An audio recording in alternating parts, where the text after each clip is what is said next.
မင်္ဂလာပါခင်ဗျာကျွန်တော် AC600 ရဲ့ MIDI sound ပြင်ပ USB ကနေဖွင့်တဲ့ဟာလေးကျွန်တော်အပိုင်းနှစ်လေးထပ်တင်ပေးပါမယ်လို့ဆိုအကွက်လေးက concert green မှာအဖြူကွက်လေးဖြစ်နေအဲ့ဒါကိုဒီကောင်နဲ့အောက်ကိုရှာမယ်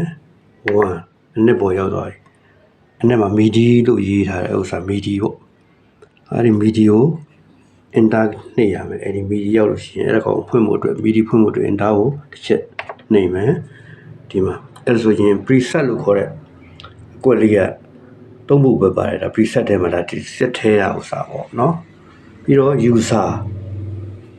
ပြီးတော့ဟိုဘက်မှာ stick ထိုးထားတဲ့အတွက် USB လို့ညာဘက်ဆုံးဆုံးမှာရေးထားတယ်အဲ့တော့အဲ့ဒီ USB ကိုဒီ tab နဲ့ဟိုဒီ tab နဲ့ရွှေ့မယ်ဒီမှာအဆုံးဆုံးညာဘက်ရောက်ပြီဟုတ်ပြီအဲ့ဒီကိုရောက်တဲ့အခါမှာတစ်ခါ enter ကိုပြန်နှိပ်မယ်နှိပ်လိုက်ပြီရောက်သွားပြီ USB တွေနော်နှိပ်လိုက်ပြီဆိုတော့ဒီမှာဒီထဲမှာထည့်ထားတဲ့ USB ထဲမှာထည့်ထားတဲ့ USB ထဲမှာထည့်ထားတဲ့အတန်တွေစောင်းတန်တွေအဲ့မှာဒီထဲမှာသူ့ file နဲ့သူ့ folder နဲ့ရှိတယ်အဲ့ထဲမှာ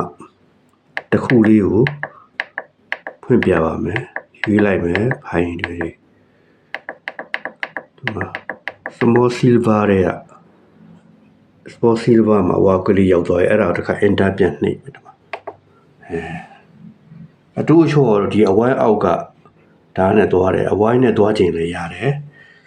အဲ့တော့ဒီမှာပေါ်လာပြီးလိုချင်တဲ့ဟာတွေလိုချင်တဲ့အတန်ဖိုင်တွေပေါ့နော်အတန်ဖိုင်ဥမာဆိုတော့ဒီထဲကတစ်ခုလေးကိုဖွင့်ပြပါမယ်ဒီထဲက USB ဖိုင်လေးတစ်ခုလေးဖွင့်ပြပါမယ်ဘာလို့ဒီထဲမှာရွေးလိုက်မယ်ဆိုတော့နံပါတ်2အတူဆုံးလွယ်ကူပဲ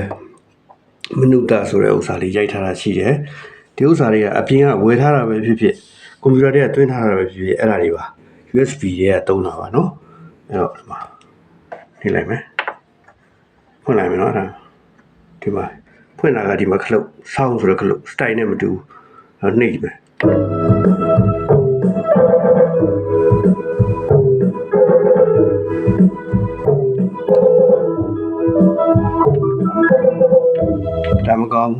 ဒါမကောင်းဘူးဆိုတော့ကောင်းတာလေပြန်ရွေးလိုက်ရွှေအဲ့ဒါလေးနှိပ်လိုက်